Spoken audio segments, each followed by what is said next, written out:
For 2024, my Inksploration has been on Kobe inks, and I have 4 additional inks to swatch in to my Kobe swatch record for 2024 today.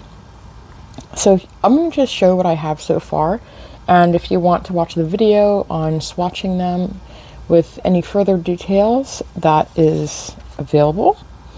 But Brick Warehouse, Conan Maroon,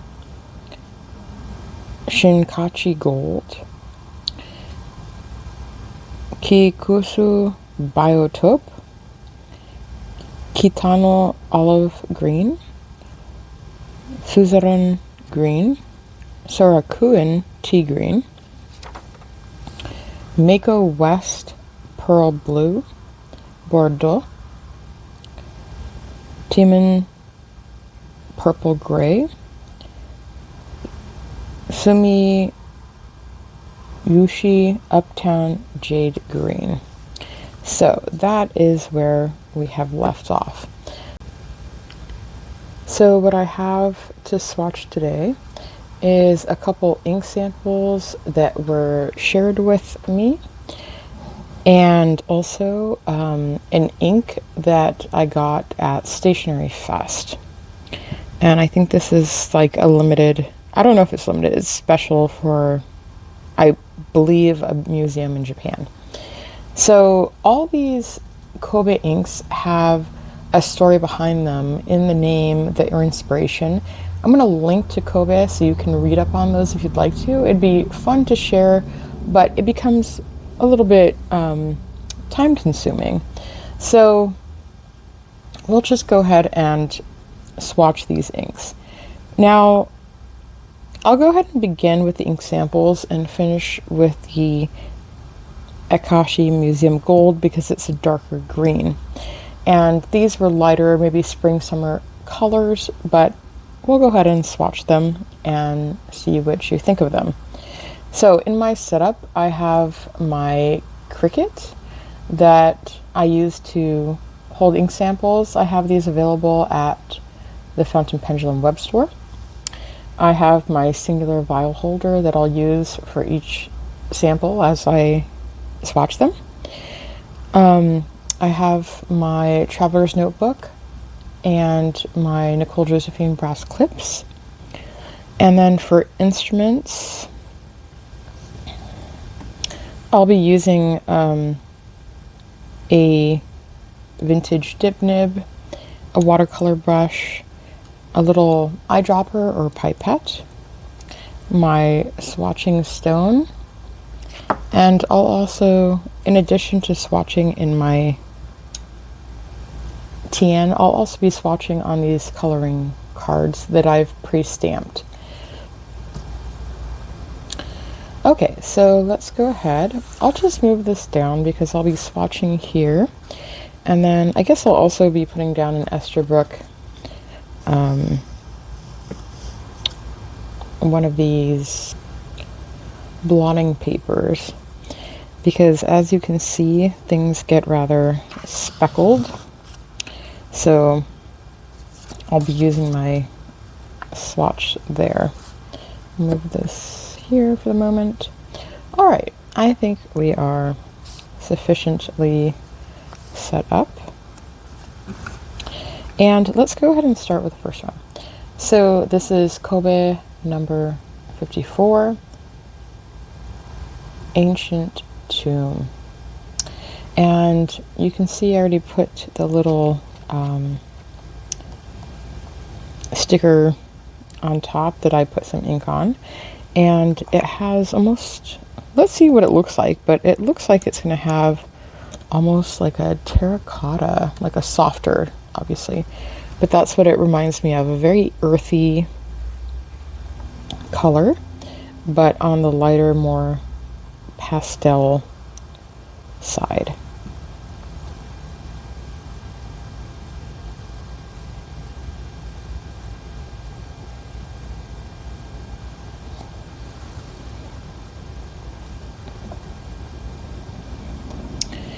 Now, as far as pastels go,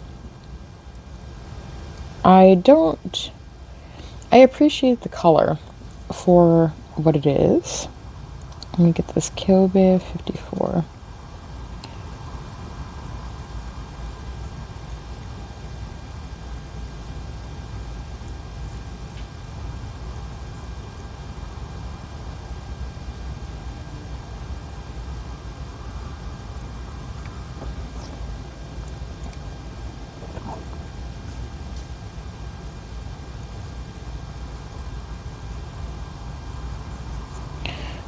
I appreciate the color for what it is.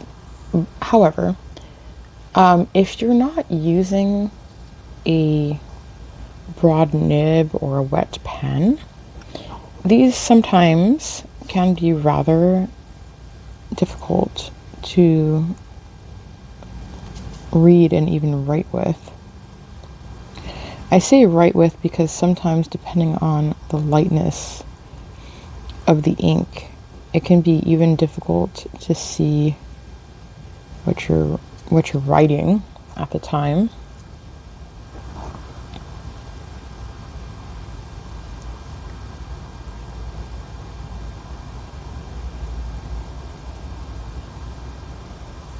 So we'll swatch it here as well.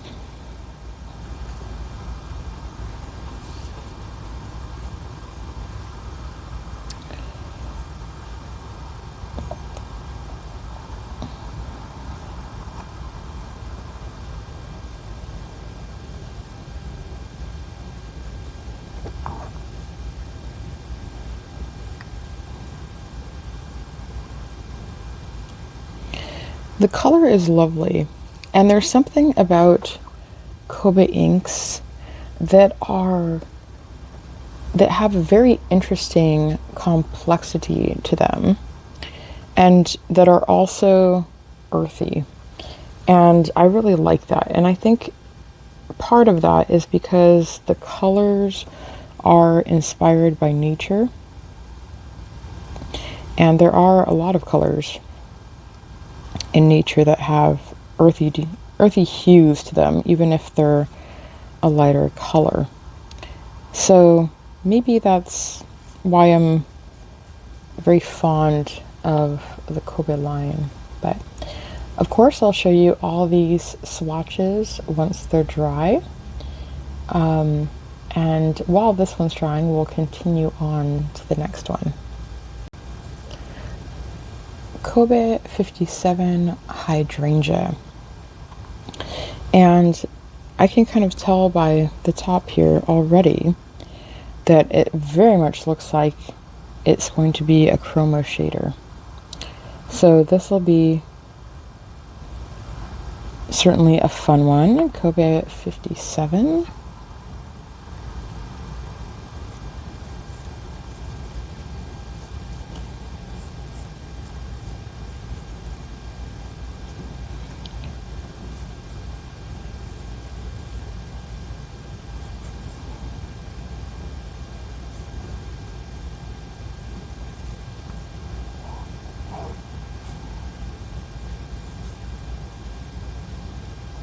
Hydrangea. I'll go ahead and write this on the other one too.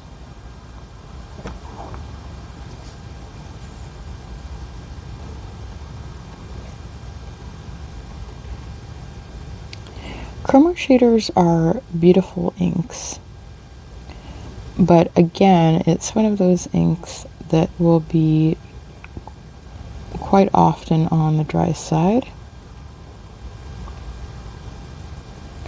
Excuse me, light side. I meant to say not dry.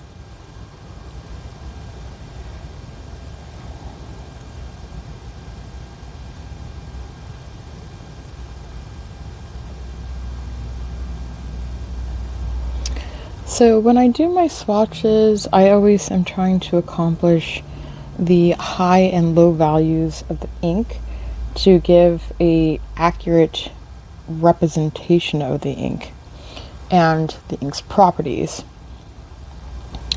And that's why I kind of have this, why I choose to use the tools that I do and the intentionality behind the swatching process, because I do want to be sure as much as possible that I capture the high and low values of the ink. The low values are going to show finer nib sizes and drier pens, perhaps, comparatively. How the ink might represent. And then the higher saturated areas will better represent a larger nib size and wetter writers. So you can already see the chroma sheeting properties coming out there, and we'll see that when it's dry. Let's move on to the third ink. The third ink is not numbered, and I believe this one is a kind of a special release. And this is Kobe's Alice's Dream. And I didn't actually look into this one, but I think it's probably perhaps relating to Alice in Wonderland. I'm not sure.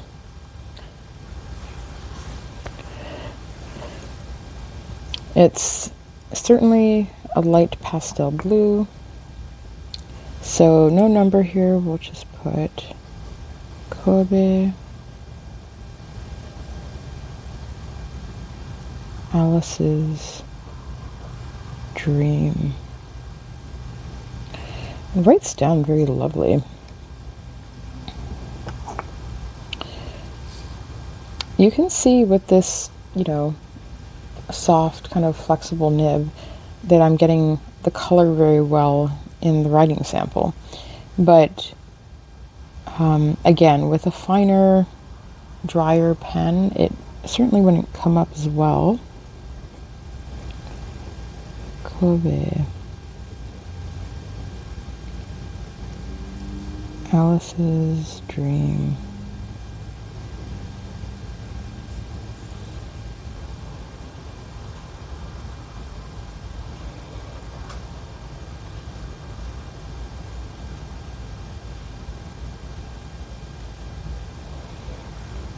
That is a beautiful shade. I'm curious to see if that's going to have any chroma shading properties as well.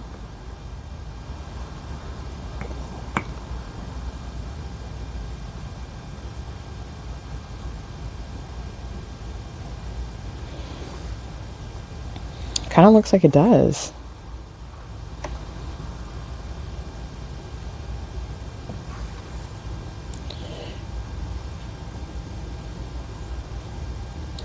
These are so beautiful. They would work very nicely for doing some watercolor style art with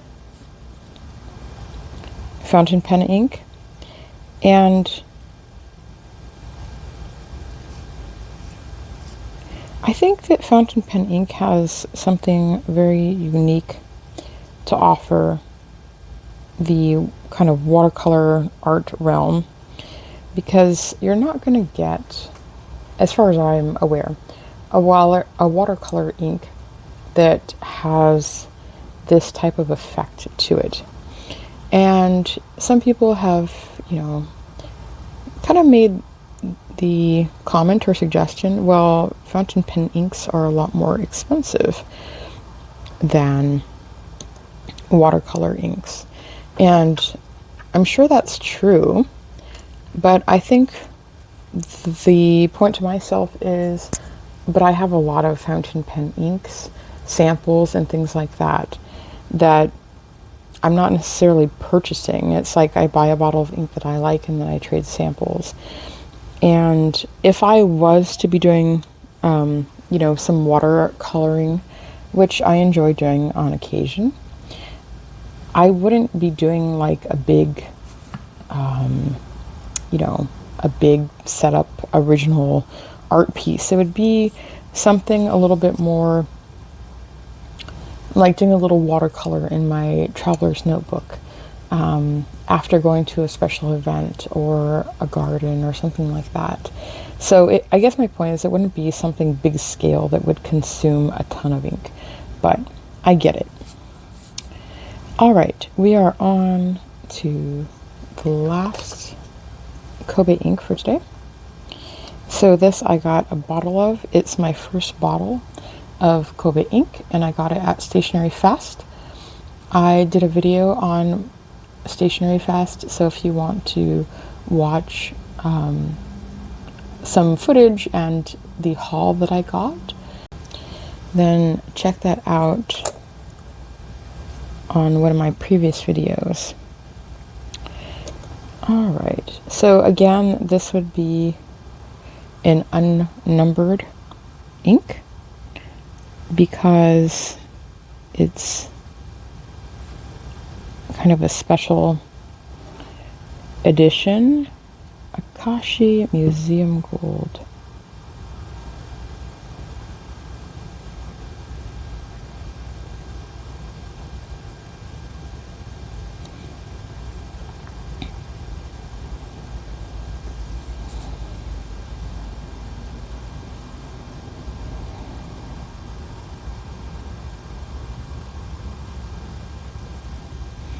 I really like the greens that Kobe has. They are well saturated and earthy, and they feel well complexed, kind of developed well.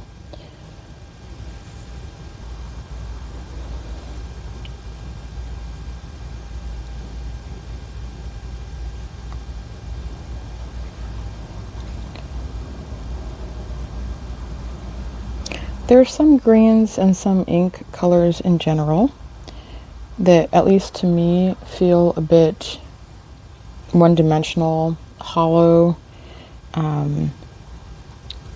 just lack character, I guess, bland.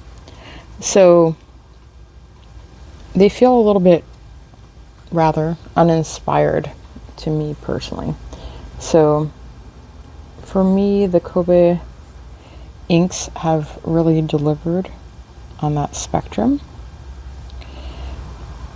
and I've really appreciated the tones and the hues of them, which is why I was so excited to do them for my Inksploration this year. And I have some considerations already about, for 2025, what ink brand I'm going to move on to from here. I'm feeling quite pleased with the progress I've made with the Kobe inks, and I've enjoyed them very much. So I'm going to let these finish drying, and then we'll take a look at them all together. Alright, the inks are dry, so let's take a look. Kobe 54, Ancient Tomb. Kobe 57, Hydrangea. Kobe Alice's Dream. And Kobe Akashi Museum Gold. So these definitely have chroma shading properties to them. Both of them do. I'd say more so Alice's Dream, it shows those properties, but they both certainly do. The Ancient Tomb is lovely.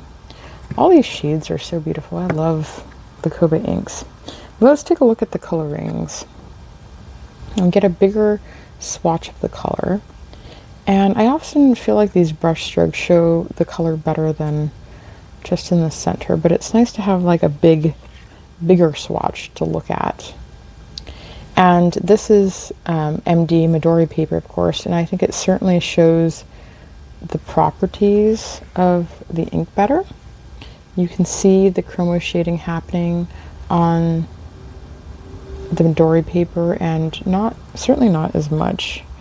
You can see it a little bit here, but not as much. Alice's Dream. And Kobe Akashi Museum Gold. I really like this green a lot. It's green with a nice undertone of yellow with a bit of earthiness to it, almost like a mossy color. So I really like that. Thank you for joining me for this Kobe ink exploration continuation. And I'm not sure if I'm going to be able to get my hands on any more Kobe ink before the year's end, but we'll see. There's still some colors that I'd love to pick up if I come across them. I actually got this from Kobe when I was at Stationery Fest, and it's a list of all their colors. It's several pages long. So I've been looking at it and I was looking at it online before, but I've been, considering other colors that if I happen across, I'd love to try, or maybe even order some more samples from Yoseka. So yeah, we'll see. But even if the Kobe Journey ink exploration ends here for the year, I'd be more than happy to pick up some more Kobe inks next year, though they won't be my main focus. And I'm very pleased with the inks that I've been able to try, and I've really enjoyed them writing as a writing experience. Also, when they're inked in my fountain pens, they're a very well behaved ink, and I think they're very beautiful. There's several favorites. I really like the Conan Maroon. You can kind of see the sheen on that. Shinkashi Gold and Biotope are definitely favorites as well. I'm still trying to pick a favorite between these three greens, but I think I'm still kind of nestled where I started, which is on the Sarakuan tea green. And I'm really happy with this Akashi Museum Gold that I got too. I think it's a little bit more muted than the Biotope. I really like the pop of the effect on the Biotope, perhaps even better. You can see it gets like more shading, which I really like, and it has a little bit more rich color. But this is linked, my first bottle, it was linked to an experience, and I still really like the color a lot. So I'll say thanks again for joining. I hope you can share a little bit about the Kobe inks you've enjoyed in the comments below, and I will see you on the next one. It's all up to you now.